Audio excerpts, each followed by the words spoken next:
Dia pun berjalan mencari benda pusaka itu.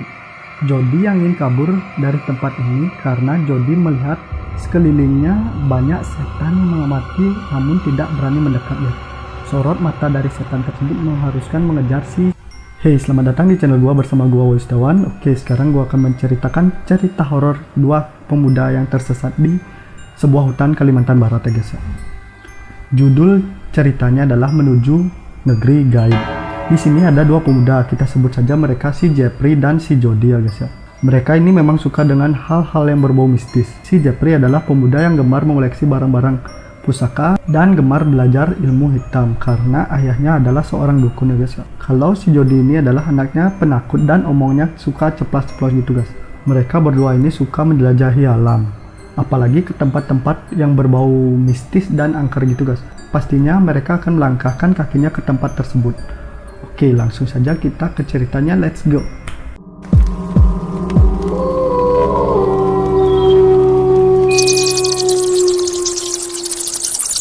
Tahun 2018, pada saat itu pukul 2 siang, si Jody ini sedang bersantai di ruang tamu sambil menikmati berita harian di TV guys. Tiba-tiba, suara ketukan pintu membuatnya beranjak dari tempat nyamannya si Jody. Ya, siapa? Tanya si Jody sambil berjalan menuju pintu depan ya guys. Jeffrey Joe. Si Jeffrey adalah teman baiknya si Jody ini guys, yang suka mengajaknya ke tempat-tempat yang menurutnya si Jody menakutkan, kayak tempat angker dan kayak mistis-mistis gitu guys. Kok tumben kemari? Ada apa sih? Ekspedisi ke Kalimantan yuk. Ah, kemana? Ke pantai apa gunung? Ke hutan Paloh.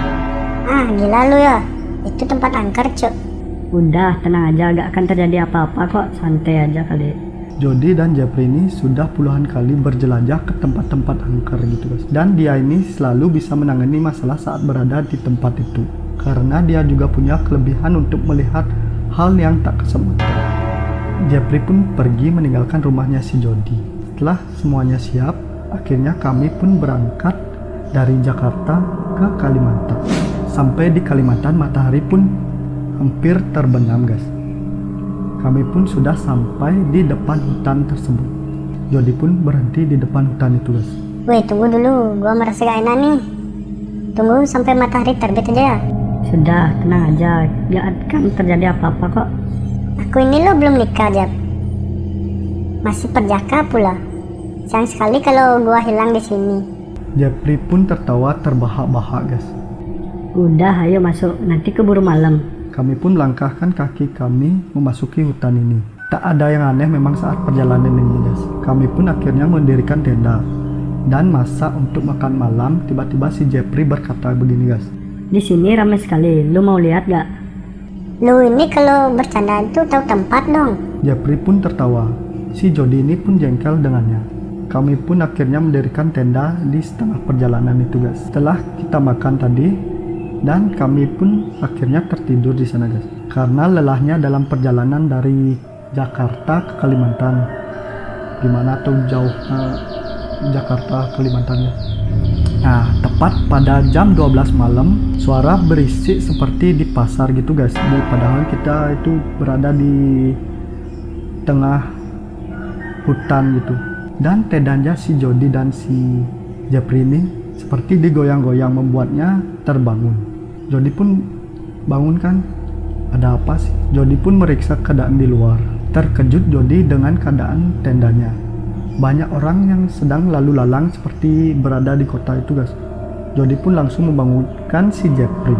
Wih, Jap, weh bangun. Si Jeffrey ini pun belum sepenuhnya sadar guys. Si Jeffrey hanya berkata, Kenapa sih ganggu orang tidur aja? Kok kita sudah di Jakarta? Kita kan tadi di hutan Kalimantan. Loh, kita kan emang di hutan Kalimantan. Lalu itu apa? Kok banyak orang di sini seperti di kota itu? Coba kau lihat teliti lagi, orang yang lalu lalang tadi itu manusia atau bukan? Jody pun langsung memperhatikan orang-orang itu dan serentak membuatnya kaget guys. Karena orang-orang itu tidak memiliki garis hidung di bawah hidung itu dan alisnya menyatu. Serem guys. Apa sih? Kok tempat ini seram sekali? Ah, itu udah biasa di sini. Mereka disebut orang bunian. Sudah, ayo lanjut kita tidur. Hari itu Jody hanya terdiam saja. Ingin ngompol rasanya bila berada di tengah-tengah hantu kayak gini guys. Pagi pun datang, matahari menampilkan eksisnya. Sebenarnya ini hutan indah sekali kalau paginya guys. Namun berbeda sekali kalau malam hari di sini guys. Japri sudah siap untuk melanjutkan perjalanan dan membangunkan si Jody. Weh, bangun weh. Ntar gua tinggal kalau lo gak bangun ya.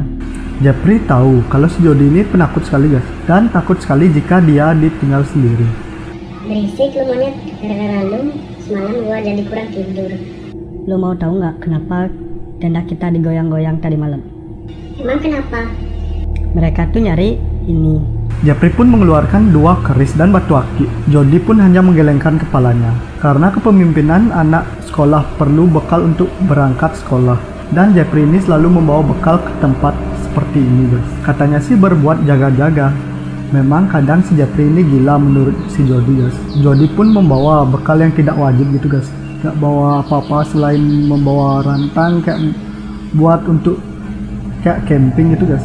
Dan setelah siap barang-barang yang akan dibawa sama keduanya nih, langsung mereka melanjutkan perjalanannya. Hutan ini sangat luas, pohon-pohon yang menjulang tinggi, dan suara hewan menemani perjalanan si Jody dan si Japri. Jody berhenti karena melihat sebuah gubuk tua dan seorang wanita cantik.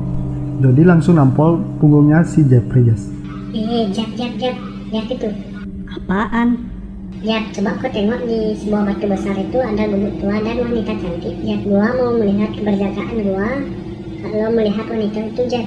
Japri pun jitak si Jody ini guys, gara-gara dia agak tahu apa yang si Jody itu lihat. Setan masih lo mau hantam juga? Gila lo. Masa itu setan, Jap? Lo mau gua buktiin? Coba buktiin. Tapi kalau itu manusia, gua duluan aja ya. Japri hanya menggeleng-gelengkan kepala karena si Jody ini tak percaya tentang pemikiran segila itu ya guys. Yuk kita ke sana. Kami pun menuju gubuk itu. Saat sudah hampir sampai gubuk itu, Japri pun menghentikan langkahnya guys. Udah, dari sini aja lihatnya. Kalau dekat-dekat nanti lo pingsan. Jody yang belum mengerti apa yang maksudnya si Japri ini, hanya terdiam di sampingnya guys. Sini mata lo. Japri pun mengusap matanya si Jody. Diginiin guys. Nah, sekarang coba lo lihat ke arah wanita itu. Jody pun mengarahkan pandangannya ke wanita itu. Serontak membuatnya kaget, bukan kepala guys. Wajahnya berubah menjadi hantu, tubuhnya penuh darah. Pokoknya darah aja semuanya guys. Pokoknya darah aja semuanya guys. Senyumannya lebar sampai ke pipi kayak gitu. Matanya copot satu, kakinya pincang sebelah. Lanjut gak nih? Sosok itu berhasil membuat jantungnya berdebar-debar. Dan lagi-lagi Jody ditertawakan si Japri guys. Gimana? Masih mau lihat tuh setan? Bacot lu. Sudah, ayo lanjutkan perjalanan. Kami pun melanjutkan perjalanan. Sore hari matahari pun terbenam. Hampir terbenam, Japri pun menghentikan langkahnya lagi guys. Wait, sebentar lu, kita berhenti di sini aja dulu ya. Kita buat tenda di sekitar sini. Jody pun mengiyakan. Setelah tenda sudah siap dan selesai makan, kami pun menikmati rokok dan kopi untuk sekedar menikmati malam di suasana hutan tersebut guys. Dan Japri membuka percakapan lagi. Jo, lo tahu kan pesawat TNI AU tahun 1970-an tuh? Ya, gua tahu. Emang di mana pesawat itu berada? Ya, pesawat itu jatuhnya di sini, tepat pada tenda kita berdiri ini, Jo. Lagi-lagi Jody ini terdiam oleh si kampret itu guys. Ingin merengek pulang, rasanya tak tahan lagi bersama si gila ini. Jody malu terus mengatakan sama si Japri. Lo ini sebenarnya punya tujuan apa sih ke sini? Ya, lo masa gak ngerti apa tujuan gue kesini? Jangan-jangan lo mau ke sini mau nyari benda pusaka di sekitar sini ya? Japri pun mengangguk gitu aja guys. Lagi-lagi si gila ini membuatnya tak mengerti apa yang dipikirkan si Japri ini guys. Cep, dah gila lu ya? Hutan ini disebut negeri gaib karena kankerannya. Lo masih aja nyari celaka di sini. Udah, lo tenang aja. Gak akan terjadi apa-apa kok, santai aja. Pokoknya gua gak akan maafin lo kalau terjadi apa-apa sama gua ya. Oke, udah yuk tidur. Nanti malam kita berpetualang yang sebenarnya. Si Jody pun hanya pasrah aja guys, dan tak bisa berkata-kata lagi. Kami pun tidur berdua untuk mempersiapkan petualangan yang di tengah malam nanti.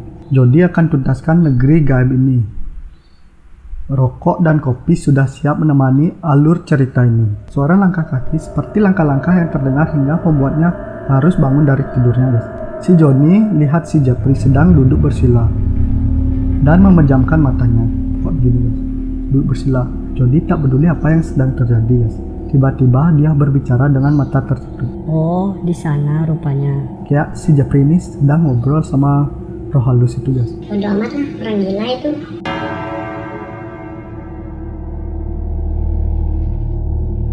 Yojo, kita lakukan petualangan kita sekarang. Dan dia mulai membuka tenda dengan perlahan, guys.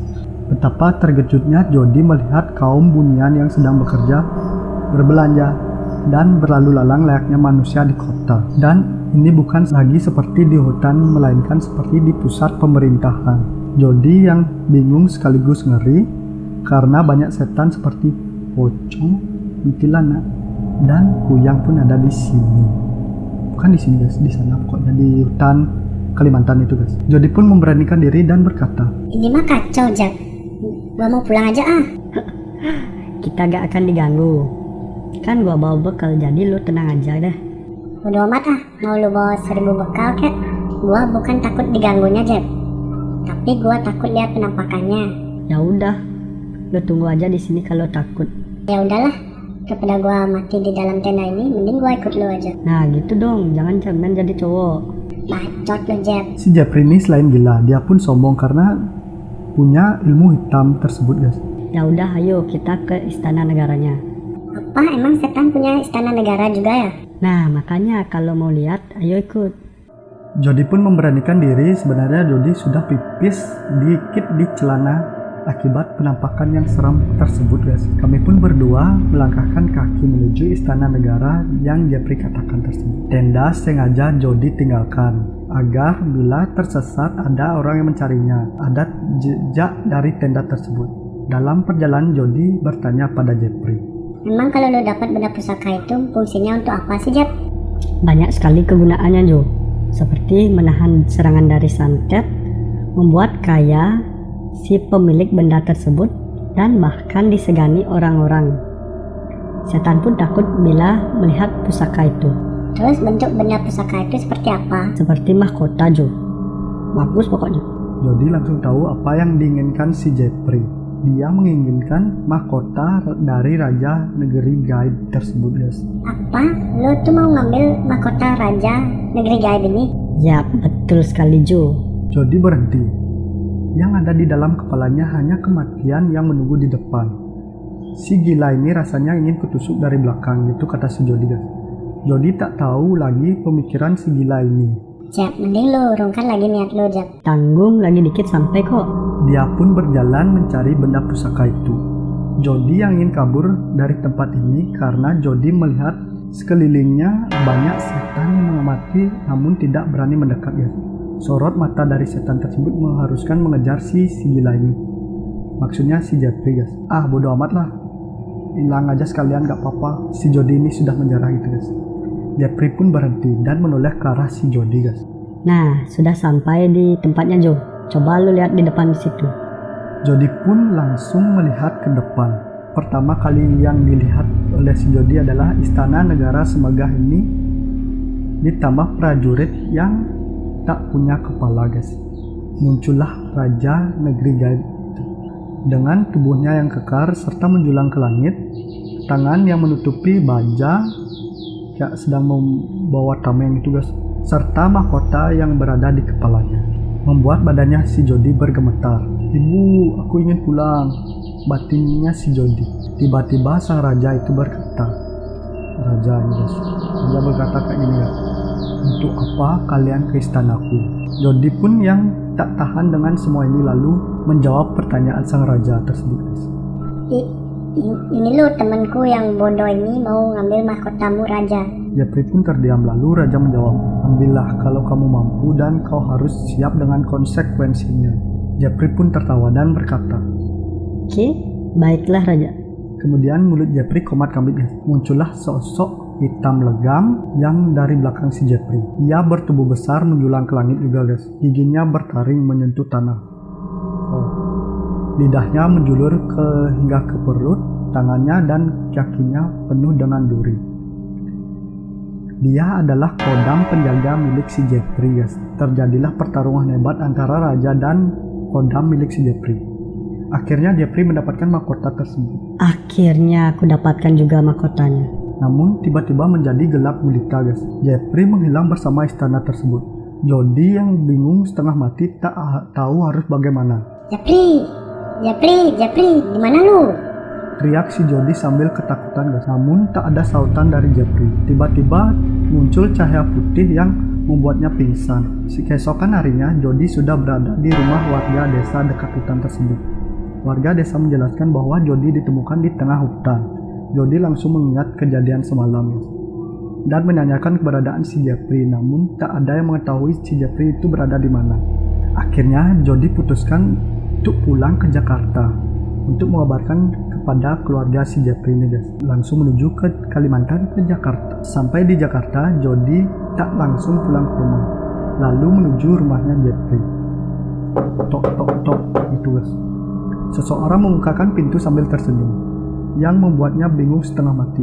Karena yang Jody lihat itu adalah si Jeffrey guys. Loh, kok lu ada di rumah? Bukannya lu hilang di hutan itu? Kan sudah kubilang, jam terbangku sudah tak terhitung bila berada di tempat angker seperti itu. Jody pun tak mengerti maksudnya dan kusuruh ia menjelaskan kejadian waktu itu guys. Jadi gini Jo, pas pertarungan melawan raja itu, kukira aku yang memenangkan pertarungan itu. Karena aku berhasil mendapatkan mahkota tersebut. Namun setelah gua mendapatkan mahkota itu, aku malah dibawa ke istana raja saat itu. Jiwaku terkunci, ragaku dirantai. Sang raja sebenarnya marah besar padaku. Ayahku sigap menolongku. Ia melepaskan dengan cara negosiasi dengan ayahku. Kodam milikku sekarang berada di sana sebagai pertukaran jiwa dan ragaku. Oh, jadi cahaya putih itu ayah lu? Ya, benar sekali Jo. Terus kenapa lu tinggalin gue sendirian di hutan? Gua udah cari lu kemana-mana selama 3 hari, tapi gak ketemu-ketemu. Akhirnya gue putusin buat balik ke rumah menanyakan keberadaan lu sama ayah gue. Karena kodam milik gue udah diambil sama sang raja. Jadi, gua gak ada mediasi buat cari saat itu. Ibu lu nanyain katanya udah seminggu gak balik. Hah? Seminggu? Bukannya kita di hutan itu selama 3 hari? Ya, karena lu disesatin sama setan di sana Jo. Jadi lu ngerasain pada waktu itu sebentar, padahal di sana itu lu lama banget Jo. Jody pun yang mengerti maksudnya dan segera pamit untuk pulang. Itulah kisah dari 2 pemuda yang tersesat di negeri gaib guys. Ambil sisi baiknya dan buang sisi negatifnya. Oke? Cerita pun tamat guys.